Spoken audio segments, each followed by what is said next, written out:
Hi friends, welcome to Jo's kitchen. நீங்கள் இன்னும் நம்ம ஜோஸ் கிச்சன் சேனலை சப்ஸ்கிரைப் பண்ணலையா? சட்டுன்னு சப்ஸ்கிரைப் பண்ணிவிட்டு லைக் பட்டனையும் ஹை பட்டனையும் தட்டி விட்டுட்டு வாங்க வீடியோக்குள்ளார போகலாம். தினமும் காலையில் வெறும் வயிற்றுல 2 முட்டை சாப்பிட்றதுனால உடம்புல ஏற்படக்கூடிய மாற்றங்கள் என்ன அப்படின்னு தெரியணுமா? இந்த ஒரு வீடியோ உங்களோட ஹெல்த்தையே சேஞ்ச் பண்ணலாம். ஸோ வீடியோவை ஸ்கிப் பண்ணாமல் பாருங்கள் ஃப்ரெண்ட்ஸ். உங்களுக்கு முட்டை பிடிக்கும் அப்படின்னா ரெட் ஹார்ட் கமெண்ட் பண்ணுங்கள். முட்டையில் கலோரிகள், நல்ல கொழுப்பு, vitamin A, vitamin D, vitamin பி12, விட்டமின் பி2, folate, selenium, phosphorus, zinc, iron அப்படின்னு நம்ம உடம்புக்கு தேவையான எல்லா ஊட்டச்சத்துக்களுமே அப்படியே கம்ப்ளீட்டாக கிடைக்கும். முட்டை சாப்பிட்றதுனால நமக்கு கிடைக்கக்கூடிய ஆரோக்கிய நன்மைகள் என்னென்ன அப்படின்னு ஒன்று ஒன்றா தெளிவாக பார்த்துட்டு வந்துடலாம் வாங்க. மூளையோட ஆரோக்கியத்தை மேம்படுத்துறதுல முட்டை எப்படி பயன்படுது அப்படின்னு பார்க்கலாமா? முட்டையில் இருக்கக்கூடிய கோலின் அப்படிங்கிறது நினைவாற்றல், கவனத்திறன், மூளையோட செயல்பாட்டை அதிகரிக்கிறதுக்கு உதவியாக இருக்குது. கான்சன்ட்ரேஷன் பவரை இன்க்ரீஸ் பண்ணுறதுக்கும் ரொம்பவே யூஸ்ஃபுல்லாக இருக்கும். வயதானவங்களுக்கெல்லாம் நினைவாற்றல் குறைவின் காரணமாக அவங்க பேரை கூட அவங்க மறக்க ஆரம்பிச்சிருவாங்க. அந்த அளவுக்கு நினைவாற்றல் குறைய ஆரம்பிக்கும். அப்படிப்பட்டவங்களுக்கெல்லாம் டெய்லி நீங்கள் முட்டையை கொடுக்குறப்ப அவங்களோட நினைவாற்றல் இன்னும் குறையிறதை தடுக்கிறதுக்கு அது உதவியாக இருக்கும். சின்ன குழந்தைகளுக்கும் முட்டையை ஸ்நாக்ஸாக நீங்கள் கொடுக்குறப்ப அவங்களோட கான்சன்ட்ரேஷன் பவரை இன்க்ரீஸ் பண்ணுறதுக்கு அது ரொம்பவே யூஸ்ஃபுல்லாக இருக்கும். தசைகளை வலுப்படுத்துறதுல முட்டை எப்படி பயன்படுது அப்படின்னு பார்க்கலாமா? முட்டையில் அதிக அளவு புரதச்சத்து இருக்கிறதுனால மசில்ஸை ரிப்பேர் பண்ணுறதுக்கும் தசை வலிமையை அதிகரிக்கிறதுக்கும் உதவியாக இருக்கும். கண்களோட ஆரோக்கியத்துக்கு முட்டை எப்படி பயன்படுது அப்படின்னு பார்க்கலாமா? முட்டையில் லுட்டின், ஜியாக்சாந்தின் மாதிரியான ஆன்டி ஆக்சிடென்ட்டுகள் இருக்குது. இது என்ன பண்ணுன்னா வயதான காலத்தில் வரக்கூடிய மாக்குலார் டீஜென்ரேஷன், கண் புரை இது மாதிரியான பிரச்சனைகள் வராமல் தடுக்கிறதுக்கு உதவியாக இருக்கும். வந்ததுக்கப்புறம் நீங்கள் சரி பண்ணுறதை விட சின்ன வயசுலேருந்தே முட்டை மாதிரியான உணவுகள் எடுத்துக்கிறப்ப வயதான காலத்தில் கண் சம்மந்தப்பட்ட பிரச்சனைகள் வராமல் தடுத்துக்கலாம். உடல் எடையை கட்டுக்குள் வைக்கிறதுல முட்டை எப்படி பயன்படுது அப்படின்னு பார்க்கலாமா? முட்டை சாப்பிட்டதுக்கு அப்புறமா ரொம்ப நேரத்துக்கு பசி எடுக்காது. அதனால தேவையற்ற ஸ்நாக்ஸு, ஜங்க் ஃபுட்ஸு, வடை, போண்டா, பஜ்ஜி இதெல்லாம் சாப்பிடணுங்கிற எண்ணம் வராது. அதிகமாக கலோரிகள் சாப்பிட்றது குறைக்கப்படுது. அதனால ஆட்டோமேட்டிக்காக உடல் எடை குறைய ஆரம்பிக்கும். அது மட்டும் இல்லாமல் உடம்புல தேங்கி இருக்குள்ள அந்த கெட்ட கொழுப்புக்களை கரைக்கிறதுக்கும் முட்டைங்கிறது ரொம்பவே யூஸ்ஃபுல்லாக இருக்கும். எவ்வளவோ ட்ரை பண்ணியும் உங்களுக்கு அடிவயிறு தொப்பை குறையவே இல்லையா? நீங்கள் முட்டை எடுத்துக்கிறப்ப இது அடிவயிறில் சேர்ந்துருக்கும்ல, அந்த கெட்ட கொழுப்புக்களை கரைச்சி வெளில தள்ளுறதுக்கு ரொம்பவே யூஸ்ஃபுல்லாக இருக்கும். உங்களோட டயட்டில் அதுவும் காலை உணவாக முட்டையை எடுத்துக்கிட்டு வர்றப்ப உங்களுக்கு நல்ல பலன் கிடைக்கும். முட்டை எடுத்துக்கிறதோடையே நடைப்பயிற்சி செய்கிறது, சின்ன சின்ன எக்ஸசைஸ் செய்கிறது, போதுமான அளவு தண்ணி குடிக்கிறது, நல்ல தூக்கம் இது எல்லாத்தையும் சேர்த்து செய்கிறப்ப ஈஸியாக இயற்கையான முறையில் உடல் எடையை குறைச்சிக்கலாம். இதயத்தை ஆரோக்கியமாக வச்சுருக்கிறதுல முட்டை எப்படி பயன்படுது அப்படின்னு பார்க்கலாமா? முட்டை சாப்பிட்டா கொழுப்பு அதிகமாயிரும், இதயத்துக்கு கேடு அப்படின்னு நினச்சிட்டு நிறைய பேர் முட்டையை அவாய்ட் பண்ணிடுவோம். முட்டை சாப்பிட்டா கொலஸ்ட்ரால் அதிகமாயிரும் அப்படின்னு நினைக்கிறாங்க. ஆனால் என்னென்னா முட்டையை அளவோடு சாப்பிட்றப்ப நம்ம உடம்புக்கும் இதயத்துக்கும் தேவையான நல்ல கொழுப்பு அதுலேருந்து தான் கிடைக்கிது. ஆனால் அளவோடு எடுத்துக்கணுங்க. அளவுக்கு மிஞ்சி எடுக்கிறப்ப அமிர்தமும் நஞ்சு அப்படிங்கிற மாதிரி இதயம் சார்ந்த பிரச்சனைகள் வரலாம். தினைக்கும் ஒரு முட்டை எடுத்துக்கிட்டாலே போதுமானதாக இருக்கும். இதயம் சம்பந்தப்பட்ட பிரச்சனைகள் வராம தடுக்கும். HDL அப்படின்னு சொல்லக்கூடிய நல்ல கொழுப்பை கொடுக்கறதுக்கும் முட்டைங்கிறது ரொம்பவே யூஸ்ஃபுல்லா இருக்கும். இதயத்தை சுத்தி இருக்கும்ல அந்த கெட்ட கொழுப்புக்களை கரைக்கக்கூடிய தன்மையும் முட்டை செஞ்சிரும். எலும்புகளை வலுவாக்குறதுல முட்டை எப்படி பயன்படுது அப்படின்னு பார்க்கலாமா? முட்டையில் விட்டமின் டி இருக்குதுங்க. முட்டையோட மஞ்சக்கருவில் தான் இந்த விட்டமின் டி இருக்குது. கால்சியம் உறிஞ்சுதலுக்கு தேவையான முக்கியமான ஊட்டச்சத்து என்னென்னா விட்டமின் டி தான். நிறைய பேருக்கு இது தெரிய மாட்டேங்குது. எலும்புகள் ரொம்ப வீக் ஆயிடுச்சு அப்படின்னா அதுக்கு காரணம் கால்சியம் சத்து குறையிறது தான். ஆனால் கால்சியம் சத்து இருக்கக்கூடிய உணவுகளை நீங்கள் சாப்பிட்டாலும் விட்டமின் டி அப்படிங்கிற சத்து இல்லைன்னா உடல் கால்சியத்தை உறிஞ்சுறதுக்கான வாய்ப்புகளே இல்லாமல் போயிடும். கால்சியம் சத்தும் விட்டமின் டி நிறைந்த உணவுகளையும் எடுக்கிறப்ப எலும்பு சம்மந்தப்பட்ட பிரச்சனைகள் வராமல் தடுக்கலாம். மோஸ்ட்லி விட்டமின் டி அப்படிங்கிறது சூரிய ஒளியிலிருந்து கிடைக்கும். காலை வெயிலில் 15 நிமிஷம் நீங்கள் நின்னீங்கனாலே உங்களுக்கு சூரிய ஒளியிலிருந்து கிடைக்கக்கூடிய விட்டமின் டி கிடைக்கும். அதோடையே முட்டையோட மஞ்சள் கருவையும் அளவாக சாப்பிட்றப்ப உடம்புக்கு தேவையான விட்டமின் டி கிடைச்சிரும். காளான் இது மாதிரியான உணவுகளில் கூட விட்டமின் டி இருக்குதுங்க.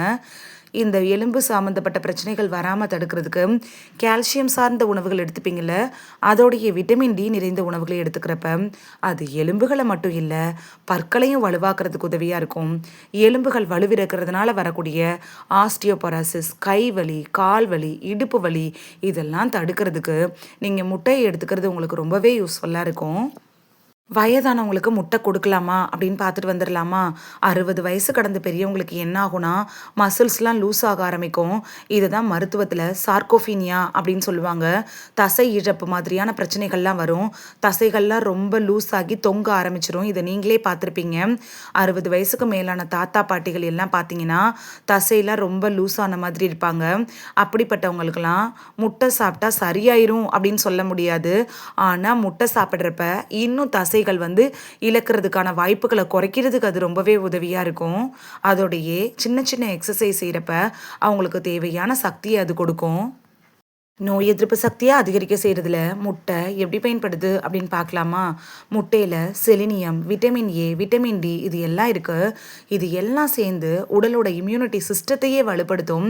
நோய் எதிர்ப்பு மண்டலத்தை வலுவாக வச்சுருக்கிறதுக்கு ரொம்பவே யூஸ்ஃபுல்லாக இருக்கும். வெளியிலேருந்து வரும்ல அந்த பாக்டீரியாக்கள், வைரஸ்கள், தொற்றுக்கள்லாம் நம்மளை தாக்காமல் அதை எதிர்த்து போராடக்கூடிய சக்தியை நமக்கு தர்றது இந்த முட்டையில் இருக்குதுங்க.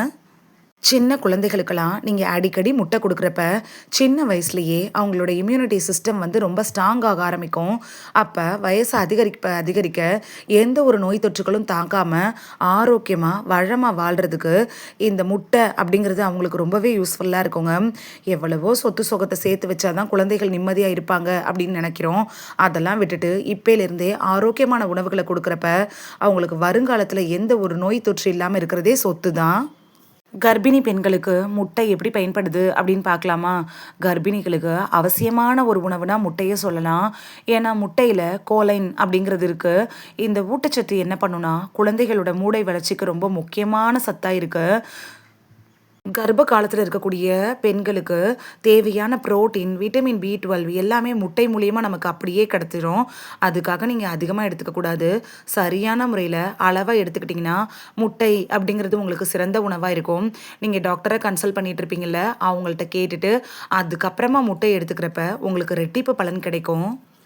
தோல், முடியோட ஆரோக்கியத்துக்கு முட்டை எப்படி பயன்படுது அப்படின்னு பார்க்கலாமா? முட்டையில் இருக்கக்கூடிய ஒரு வேதிப்பொருள் என்னன்னு பார்த்தீங்கன்னா பயோட்டின் தான்.